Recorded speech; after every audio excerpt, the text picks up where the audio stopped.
Good afternoon, everyone. I am Dr. Swati Garg, consultant neurologist at Ivy Hospital, Mohali. Today we are going to talk about epilepsy. Epilepsy या seizures, convulsions, fits, झटके या मिर्गी के दौरे, ये सब different names हैं एक एपिलेप्सी को जो हम देते हैं क्लेमेंट टर्म में। तो एपिलेप्सी है क्या? एपिलेप्सी जब हमारे ब्रेन सर्किट्स में इंक्रीज स्पार्किंग होनी शुरू हो जाए, उसकी वजह से सीजर्स हो सकते हैं। सीजर्स हैं क्या? Seizures is basically abnormal movements of the body. It could be of any part of the body. सिर्फ आपके एक हाथ में झटका लग सकता है, या आपकी हाफ ऑफ द बॉडी में झटका लग सकता है, या आपके पूरे शरीर में झटके लग सकते हैं। आंखें यूजली इसमें जो पेशेंट्स की हैं, आंखें ऊपर चढ़ जाती हैं, there are rolling of eyes, clenching of teeth, जीभ कट सकती है, यूरिन निकल सकता है। पेशेंट बेसुधी की हालत में 10 मिनट से लेके घंटे से लेके एक दिन भी बेसुधी की हालत में रह सकता है। सबसे इम्पॉर्टेंट और सबसे पहली ज़रूरी चीज़ जो भी अटेंडेंट्स या पेशेंट के साथ हो, कि जब भी मरीज़ को सीजर आ रहा हो तो आपको ये चीज़ ध्यान में रखनी है कि पेशेंट के आसपास की जगह सेफ़ होनी चाहिए। जैसे आसपास भी कोई फायरवर्क नहीं होना चाहिए, या कोई ऐसी जिससे पेशेंट को इंजरी ना हो सके। So you have to make sure कि जहाँ भी पेशेंट है, जहाँ पे उसको सीजर हो रहे हैं, वो बिल्कुल सेफ़ एरिया में रहे पेशेंट। जब पेशेंट को झटके लग रहे हो, प्लीज़ आप एक वीडियो ज़रूर बना लीजिए, ताकि जब भी आप एमरजेंसी में या अपने डॉक्टर से मिलें तो ही gets a lot of idea about कि टाइप ऑफ सीजर कौन सा था। तो आप प्लीज़ एक वीडियो ज़रूर बनाइए। जब पेशेंट को सीजर हो रहा होता है, या हम यूजली कहते हैं जब एबनॉर्मल झटके पेशेंट को हो रहे होते हैं, उस वक्त प्लीज़ कोई जूता मत सूंघाइए। जो यूजली मिथ्स हैं कि जूता सूंघाने से सीजर रुक जाएगा, ऐसा कुछ भी नहीं होता।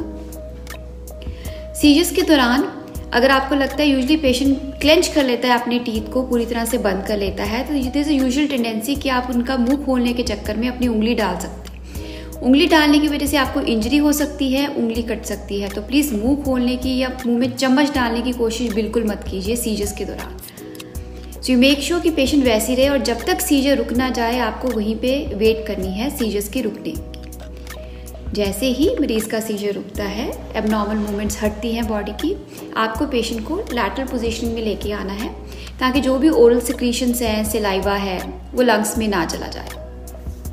जैसे ही पेशेंट का सीजर्स रुकते हैं, आपको पेशेंट को इमीडिएटली हॉस्पिटल ट्रांसफ़र करना चाहिए।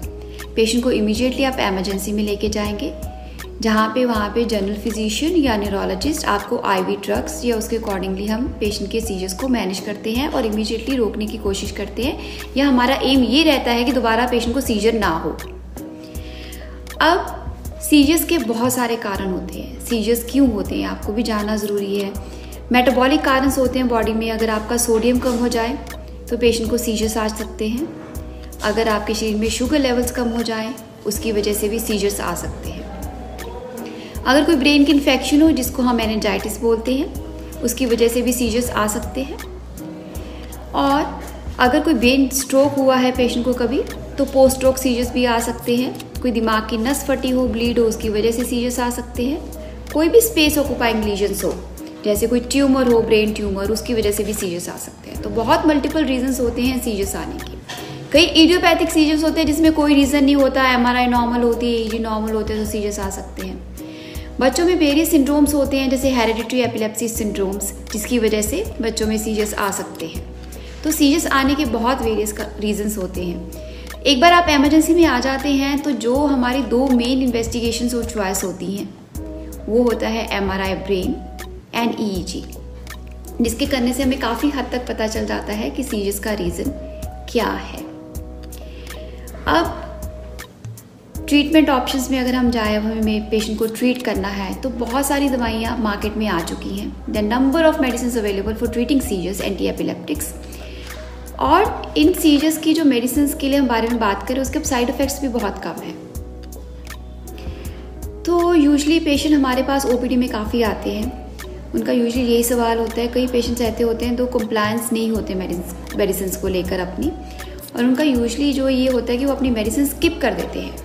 तो प्लीज़ आपको ये बहुत ज़रूर ध्यान में रखना है कि जैसे हम खाना खाते हैं, सीजर्स की दवाई भी वैसी ही खानी है। आप उसको मिस नहीं कर सकते, स्किप नहीं कर सकते। ओपीडी में पेशेंट्स यूजुअली से कि 3 महीने की हमें दवाई लिखी थी, 3 महीने की दवाई के बाद हम आ नहीं पाए, इसलिए हमने अपनी दवाई खुद बंद कर दी।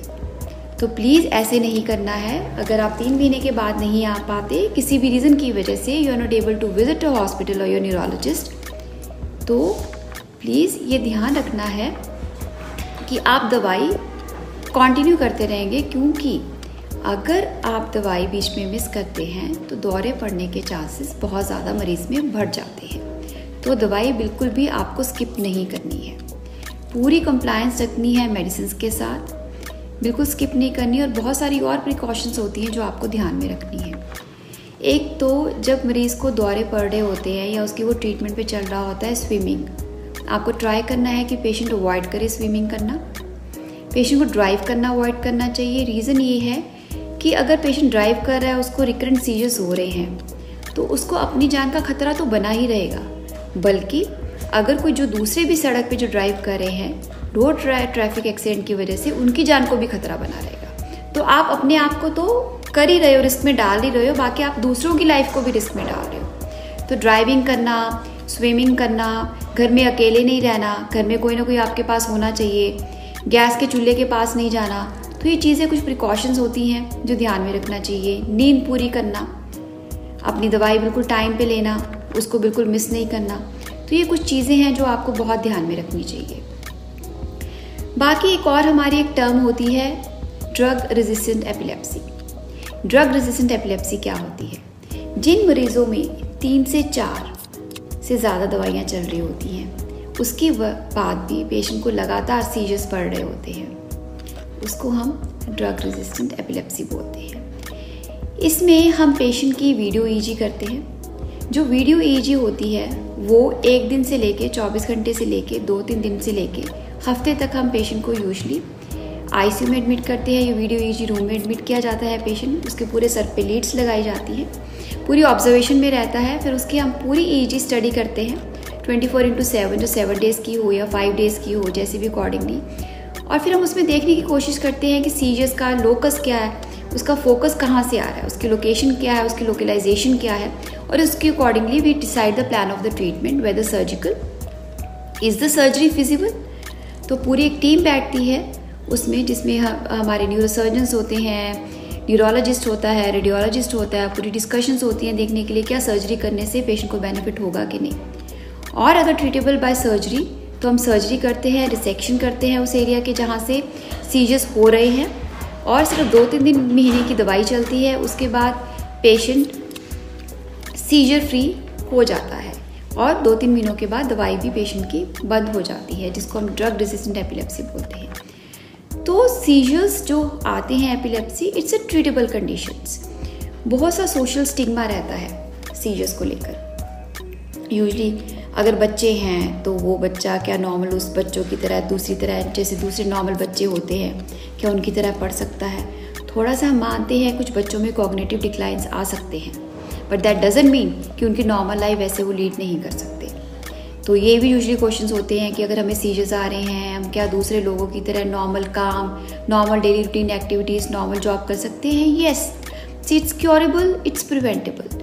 ठीक है, आप पूरी ट्रीटमेंट लोगे तो पूरा आपका इलाज डेफिनेटली होता है। तो ऐसा कुछ नहीं है कि जो नॉर्मल इंसान नॉर्मल अपनी ज़िंदगी में कर रहा है वो आप लोग नहीं कर सकते। फीमेल्स को लेके यूजुअली रहता है कि इसकी शादी हो पाएगी कि नहीं, तो येस बिल्कुल ऐसा कुछ भी नहीं है। आप ट्रीटमेंट लेते रहिए, आपको सीजर्स नहीं पड़ेंगे। प्रेगनेंसी, बहुत सारे मरीज जो होते हैं नॉर्मल प्रेगनेंसी के बाद भी नॉर्मल बच्चे की डिलीवरी प्रॉपर अच्छे से नॉर्मल वे में होती है। तो ऐसा कुछ नहीं है कि सीजर्स के पेशेंट है वो प्रेग्नेंट नहीं हो सकते, उनके बच्चे नहीं हो सकते, या बच्चे हो गए तो उनमें तो भी कोई सीजर्स नहीं हो सकते। ऐसा कुछ भी नहीं है। हम प्रॉपर पेशेंट की काउंसलिंग करते हैं जो प्रेग्नेंट फीमेल्स होती हैं। During pregnancy we change the medication, जिसपे बच्चे को और प्रेगनेंसी पे कोई इफेक्ट ना हो। नॉर्मल डिलीवरी होती है और बच्चे भी नॉर्मल ही होते हैं। तो प्लीज़ ये सोशल स्टिग्मा जो है ऐसा कुछ भी नहीं है, वो बिल्कुल आप नॉर्मल लाइफ लीड कर सकते हो।